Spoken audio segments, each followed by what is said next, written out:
अनमोल वचन अखिल भारतीय संत मत सत्संग के संस्थापक और गृहस्थ में आनंद योग के जनक परम संत महात्मा परम पूज्य श्री यशपाल जी महाराज अर्थात परम पूज्य भाई साहब जी द्वारा प्रतिपादित इन अनमोल वचनों का पालन करना अति आवश्यक है। ये वचन हमारी गृहस्थ आध्यात्मिक साधना के लिए मूलभूत सिद्धांत हैं, जो इस प्रकार हैं। हम दुनिया की हर चीज की कीमत आंकते हैं, अपने मानव जीवन की कीमत भी जाने व परमात्मा की प्राप्ति हेतु साधना करें। मनुष्य योनि एक उपहार है, इसीलिए परमात्मा को धन्यवाद देते हुए आधा घंटा प्रातःकाल, आधा घंटा सायंकाल पूजा अवश्य करें। सत्संग, सतनाम व सद्गुरु को प्राथमिकता देते हुए इसी के आधार पर ध्यान योगाभ्यास अवश्य करें व गृहस्थ के कार्यों को परमात्मा का कार्य समझकर उसी की याद में संपन्न करें। हर समय ये ध्यान रहे कि गुरु कृपा द्वारा परमात्मा की पवित्र सत्ता का हमारी आत्मा में वास है, अतः मन में निरंतर अपने इष्ट देव का जाप करें। मान सम्मान की इच्छा ना करें व अपमान से दुखी ना हो। परमात्मा के अतिरिक्त किसी और का भय ना करें। दूसरों की बुराई न करें, न सुने, सत्य व मधुर बोलें, अश्लील शब्द मुंह से ना निकालें, सभी से नम्रतापूर्ण व सुंदर व्यवहार करें। धर्म पत्नी के अतिरिक्त अपने से बड़ी से माता जैसा, बराबर की से बहन जैसा व छोटी से पुत्री जैसा व्यवहार करें। सांसारिक जीवन यापन की आवश्यकताएं अंतहीन है, इसलिए अधिक से अधिक समय सत्संग में व धन परोपकार में खर्च करें। याद रखें, न स्त्री माया है, न धन दौलत, न ही परिवार। माया वह है जो हृदय को परमात्मा से दूर हटा दे। अतः निरंतर सत्संग और सद्गुरु की शरण में रहने का प्रयास करें। भोजन अपने इष्ट को अर्पण कर प्रसाद रूप में परमात्मा की याद में करें। रात्रि में सोने से पहले अच्छे बुरे कार्यों का आत्मनिरीक्षण कर उसका समुचित पश्चाताप करते हुए ध्यान करें व प्रभु की गहरी याद में ही विश्राम करें। परमात्मा तू ही है, तेरी इच्छा पूर्ण हो।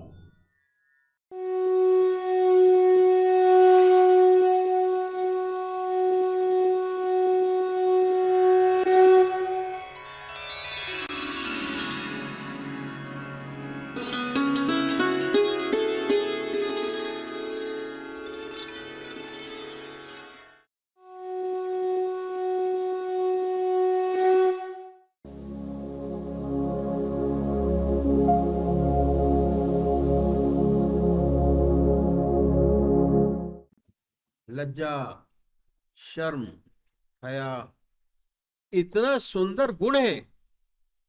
क्या है वहां सुधार है, जीवन पवित्र होता चला जाता है।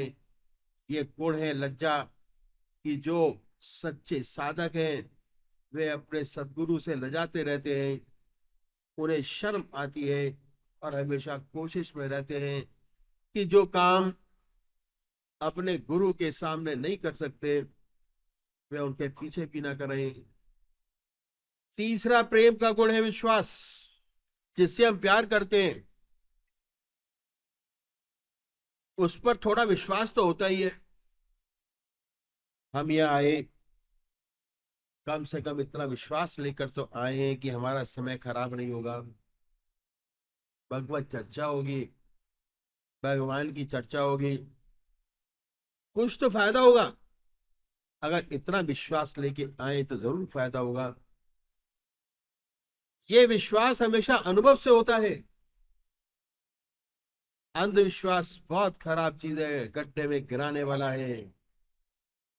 अंधविश्वास कभी नहीं करना चाहिए। इसके माने ये नहीं कि हम अपने को इतना संकुचित बना लें कि सच्ची बात को भी न माने। अपनी बुद्धि को खुला रखिए और जिस बात को आत्मा माने उसे कबूल करिए, उस पर चलिए, हमेशा लाभ होता रहेगा। धीरे धीरे हमारा विश्वास बढ़ता है, हम अभ्यास करते हैं, धीरे धीरे हमें अनुभव होते हैं, धीरे धीरे हमें अपनी आत्मा का ज्ञान होता है, धीरे धीरे हम परमात्मा की ओर बढ़ते हैं, धीरे धीरे उसकी लीला को देखते हैं।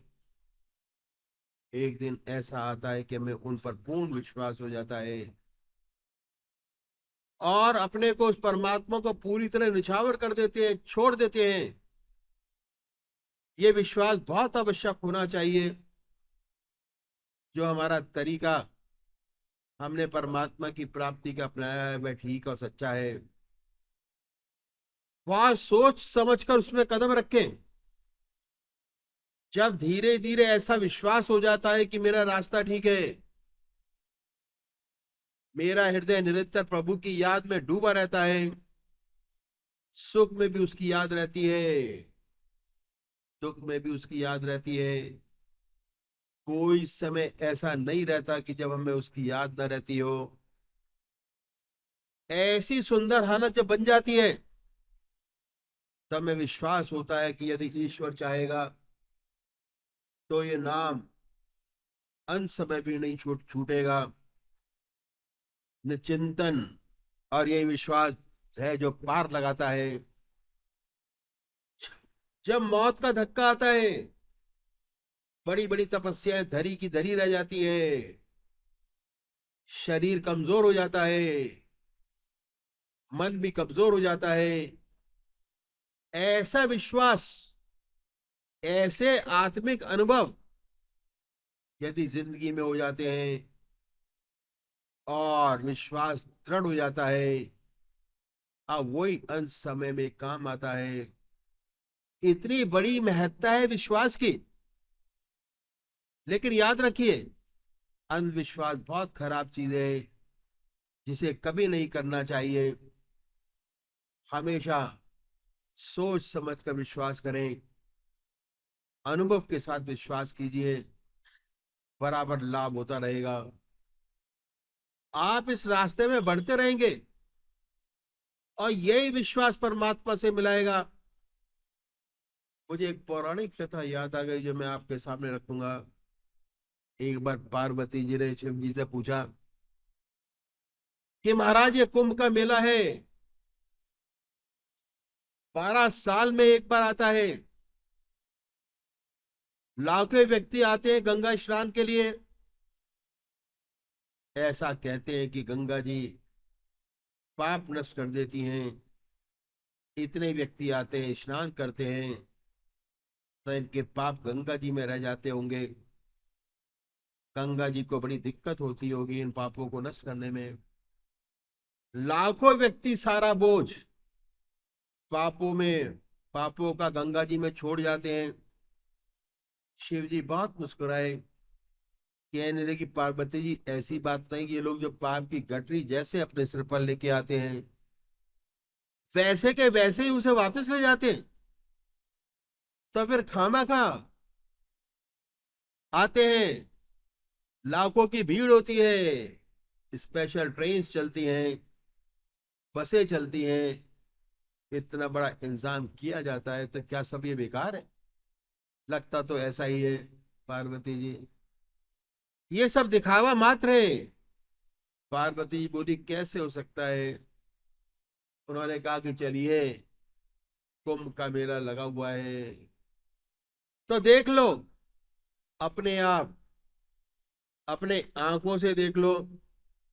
शिव जी ने अपनी को कोड़ी का स्वरूप दिया और पार्वती जी को कोड़िन का स्वरूप दिया, और इस तरह कोड़ी कोड़िन बनकर त्रिवेणी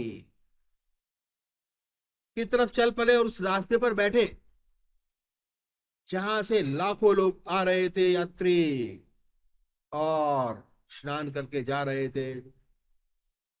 शिव जी ने एक नारा लगाना शुरू किया, और वे था कि मुझे एक महात्मा जी का वर मिला है कि कुंभ के मेले में अगर कोई ऐसा गंगा माई का भक्त जिसके गंगा स्नान करने के बाद सारे पाप नष्ट हो गए हों, यदि वे गंगा जल लाए, मेरे ऊपर छिड़क दे, तो मेरी काया कंचन हो जाए। मुझे एक महात्मा का वर मिला है, मैं स्वस्थ हो जाऊंगा, ऐसा वरदान है मेरे पास।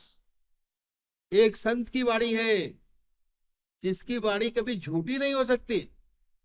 आप लोग स्नान करने जा रहे हैं, यदि कोई ऐसा व्यक्ति आए जिसके त्रिवेणी में स्नान करने के बाद सारे पाप नष्ट हो गए हों, जल लेता है, मेरे छींटे लगा दे, सुबह से शाम हो गई, एक भी गंगा माई का भक्त न मिला जिसने हिम्मत की हो कि छींटा लगा दे, जिसे विश्वास हो कि गंगा माई में स्नान करने के बाद उसके पाप नष्ट हो गए हों। पार्वती ये तमाशा देखती रही। बड़ा विस्मय हुआ कि भगवान ठीक ही कह रहे थे। सायंकाल जब सूरज छिपने लगा, एक किसान आया, उसने गंगा जी में स्नान किए, पाप नाशनी मां हर हर गंगे का उच्चारण कर पवित्र हो बाहर निकला। कुछ लोगों को वहां खड़े देखा। शिव जी की घोषणा उसने भी सुनी कि अगर कोई ऐसा गंगा माई का भक्त छींटा लगा दे तो मेरी शरीर स्वस्थ हो जाएगा।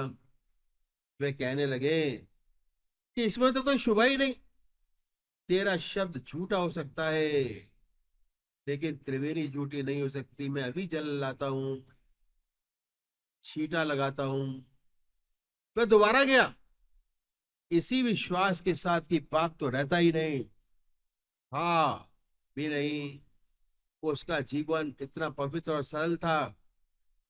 जल लाया, छींटा लगाया, छींटा लगाते ही पार्वती और शिव जी प्रकट हो गए। तो कहा, देखो, करोड़ों में यही एक ऐसा है जिसे पूर्ण विश्वास है कि गंगा जी में स्नान करने के बाद पाप तो रहता नहीं। तो विश्वास आखिरी मंजिल है, आखिरी वह विश्वास जो अनुभव से हासिल हुआ हो, जिसने आपके जीवन को पवित्र बना दिया हो। ऐसा विश्वास अंत में काम देता है, पार लगाता है। प्रेम का चौथा गुण है संतोष। सेवक के गुरुदेव कहा करते थे कि संसार बना है सार और असार की मरौनी से।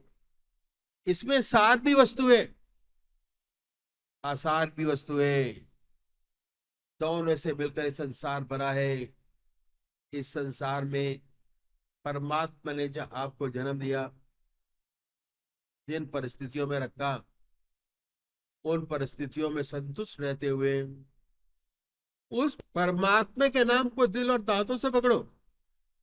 कहा करते थे दिल और दांतों से, दिल से उस ईश्वर की याद को पकड़ो, सच्चे हृदय से, प्रेम से, लगन से पकड़ो। दांतों से क्या मतलब, जब आदमी हताश हो जाता है, डूबता होता है, तब तिनके का सहारा पकड़ता है। अगर लड़ाई हो रही हो और बिल्कुल निराश हो चुका हो तो दांतों से काटने की कोशिश करता है, दांत से पकड़ने की कोशिश करता है। तो ऐसे अपने आप को समझाते हुए उस परमात्मा के नाम को, चाहे कुछ भी हो जाए, चाहे कुछ भी जीवन रहे ना रहे, दुनिया रहे ना रहे, लेकिन उसके नाम को ना छोड़ो। ऐसे दिल और दांतों से उस परमात्मा के नाम को पकड़ो। यही सार वस्तु है, यही असार वस्तु है। इसी से सच्चा आदर्श जीवन मुक्त अवस्था प्राप्त होती है, जो मनुष्य का सबसे ऊंचा लक्ष्य है, आदर्श है। संतोष का मतलब ये नहीं कि आप काम करना छोड़ दें और अपनी उन्नति की कोशिश ना करें, ये हरगिज नहीं। हम लोग तक ग्रस्ती हैं और हमारा रास्ता ग्रस्त का है। इसी दुनिया में रहते हैं, इसी संसार में रहते हैं और संसार के सब काम सुंदरता से धर्मानुकूल करते हुए निरंतर हृदय परमात्मा की याद में डूबा रहे, परमात्मा की याद में बर्फ की तरह पिघलता रहे। संसार के सब काम सच्चाई के साथ, लगन के साथ होते बनते रहे। आज से अच्छे यही हमारा आदर्श है। 10 बकार दिल बयार, हाथ काम करें, दिल ईश्वर की याद करें। तो संतोष के माने ये नहीं कि हम हाथ पे हाथ धरकर बैठ जाए। हमें प्रयत्न करना चाहिए अपनी दुनियावी तरक्की के लिए। हमेशा सच्ची कोशिश करें, सच्ची मेहनत करें, सच्ची राग और द्वेष से बचे। दूसरों को देखकर हमारे दिल में द्वेष पैदा ना हो, बल्कि दूसरों को देखकर तरक्की हो कि हमारे अंदर भी उत्साह पैदा हो कि हम उससे अच्छी मेहनत करें और ऊंची तरक्की प्राप्त करें। द्वेष जहां होता है वह हृदय अपवित्र हो जाता है, उसमें परमात्मा नहीं रहता। ये है परमात्मा का चौथा गुण, संतोष। परमात्मा ने जिस हाल में रखा उसमें खुश रहते हुए उसके नाम को दिल और दांतों से पकड़ें। सुख में भी दुख में भी सुख आता है, भगवान के अर्पण हो जाए कि प्रभु आपकी निराली शान है, आपकी दया कृपा है, आपका दिया है, आप जैसे चाहे वैसे रखें। जिनका जीवन ईश्वर में है उन्हें कभी ऐसी खुशी नहीं होती कि फूले न समाये। खुशी आई कि भगवान के अर्पण हो गई, परम पिता परमात्मा आपकी देन है, जैसा चाहे वैसे रखें। दुख आया, ऐसा भक्त परमात्मा के चरणों को और कस के पकड़ता है। वह जानता है कि इसका निवारण उसी के चरणों में और कहीं हो ही नहीं सकता। वह परमात्मा की गहरी याद करता है। वह सोचता है कि शायद मुझसे कोई गलती हो गई, मैं प्रभु से थोड़ा विमुख हो गया, जो कष्ट में पड़ा। तो भगवान के चरणों को और कस के पकड़ता है। संतों की बड़ी सुंदर वाणी है। संतों ने कहा है कि मेरा मन सकल सुखों को धावे, पर कोई सुख हाथ ना आवे। मेरा मन सकल सुखों को धावे, पर कोई हाथ ना आवे। जैसे सेवर की कर सेवा, सुआ बैठ पछतावे। संतों ने कहा है कि मेरा मन सकल सुखों को धावे, पर कोई सुख हाथ ना आवे। जैसे इस सेवर की कर सेवा, सुआ बैठ पछतावे। सेमर का वृक्ष होता है, उस पर सेमल का लाल लाल फूल बहुत अच्छा लगता है। सुआ पक्षी उस फूल को देखकर मोहित हो जाता है और इस आशा में बैठा रहता है कि इसमें फल भी बड़ा सुंदर और प्यारा मीठा लगेगा। जब फल आता है तो रुई का डोरा इसमें से निकलता है, बड़ा निराश होता है। ये दुनिया में बड़ी प्यारी लगती है, बहुत सुंदर लगती है, लेकिन धीरे धीरे जब हमें अनुभव होता है, पता चलता है कि ये तो रुई का डोरा है, हंस अकेला आया है, अकेला ही जाएगा। तो जैसे कर सेवर की कर सेवा, सुआ बैठ पछतावे। और सांचो सुख दुख के भीतर है, सांचो सुख दुख के भीतर है, इसे कौन समझाए। और यदि ऐसा दुख, ऐसी तकलीफ आ पड़े जो हमारे हृदय को परमात्मा से जोड़ दे, हमारा हृदय परमात्मा की गहरी में युवात में डूब जाए, वह तकलीफ भी मुबारक है। उसने भी एक स्टेप आगे बना दिया। तो न संत सुख में सुखी होते हैं, न दुख में दुखी होते हैं, उनका ऐसा सुंदर जीवन बन जाता है। दुख आया, परमात्मा की गहरी याद है। सुख आया, भगवान के अर्पण हो जाता है, और ये विश्वास हो जाता है कि जब आखिरी वक्त आएगा, आखिरी मंजिल, तो अवश्य उसकी याद आएगी। यही भगवान ने कहा है कि जो मनुष्य मुझे याद करते करते अपना शरीर फूल की तरह छोड़ता है, वह मुझे पाता है। सच्ची आशा हो जाती है कि जरूर हमें आदर्श सच्चा जीवन प्राप्त होगा, और एक दिन ऐसा आएगा कि ज्योति से ज्योति एकाकार हो जाएगी। इस सेवक के गुरुदेव कहा करते थे, निशाते जिंदगी है, जिंदगी का यूं बसर होना। निशाते जिंदगी में, जिंदगी से बेखबर होना। यही सच्ची जिंदगी है। दुनिया के सारे वैभव आपके पास मौजूद हैं, लेकिन उसे उसका ज्ञान ही नहीं। सारे वैभव में रहता हुआ उसे इसका ज्ञान ही नहीं, क्योंकि उसका हृदय तो हमेशा अपने आत्मा के रस को ही चूसता रहता है, निरंतर ईश्वर की याद में लगा रहता है, उसी के आनंद में आनंद विभोर रहता है। इस सब का उसके ऊपर कोई असर नहीं होता। यही है सच्ची जिंदगी। इसी संसार में है, इसी दुनिया में है, सारे वैभव के बीच, लेकिन हृदय परमात्मा की गहरी याद में डूबा हुआ है। ऐसा लगा है कि इनका सब पर कोई असर नहीं होता। यह है सच्ची जिंदगी, प्रेम का चौथा गुण।